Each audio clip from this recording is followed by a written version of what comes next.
Сегодняшняя сессия Госсовета была короткой. В повестку внесли всего 17 вопросов. Заседание началось в 10 утра и уже в 12 часов дня закончилось. Необычной получилась и тематика встречи. Вначале к депутатам обратился председатель Конституционного суда республики Фархад Хуснутдинов.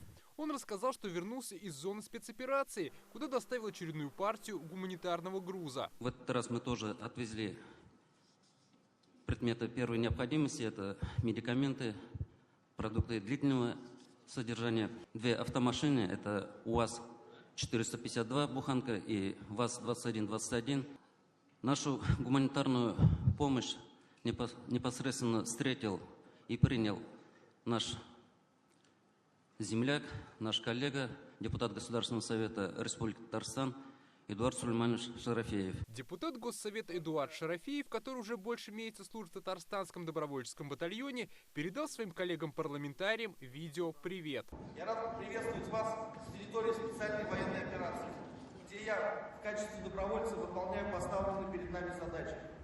Выражаю искренние слова благодарности президенту нашей республики за всестороннюю поддержку добровольцев и мобилизованных, а также мирного населения. Вместе мы сделаем все, чтобы мир на этой земле наступил как можно раньше.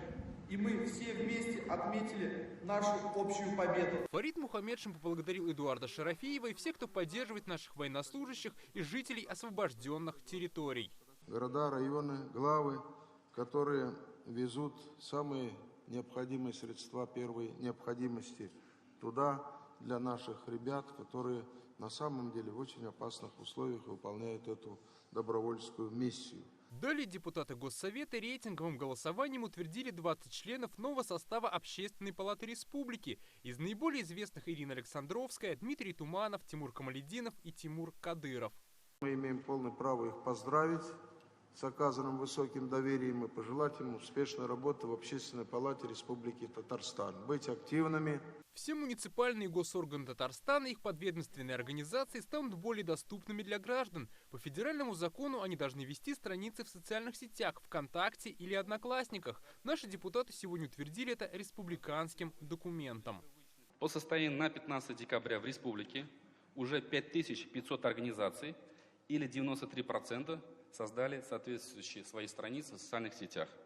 Федеральный центр делегировал республике полномочия проверки аттракционов. Этим займется республиканское управление Гостехнадзора. Миров Раимович, но то, что дальше придется приделывать ноги после принятия этих полномочий, узаконения их на территории Татарстана, вам придется разработать все эти положения. В свою очередь на федеральный уровень татарстанские депутаты адресовали 2 законодательные инициативы о расширении поддержки граждан при переезде в случае трудоустройства и более строгом контроле рынка алкогольной продукции. Предлагают жестче наказывать за изготовление алкогольной продукции из непищевого сырья. Речь идет о духах, туалетной воде, одеколонах, которые содержат этиловый спирт. В этом году в республике зарегистрировано 81 преступление, связанное с нелегальным оборотом этилового спирта. Административная и уголовная ответственность для физических лиц установлена только в случае реализации ими алкогольной и спиртосодержащей пищевой продукции. Ответственность физических лиц в случае реализации ими этилового спирта и спиртосодержащей непищевой продукции действующим законодательством об административных правонарушениях не предусмотрено. Как объяснили, короткая сегодня сессия была обусловлена тем, что это не последнее в этом году заседание парламента. Депутаты планируют собраться и на следующей неделе. Дмитрий Айринин, Игорь Романов, ТНВ, Казань.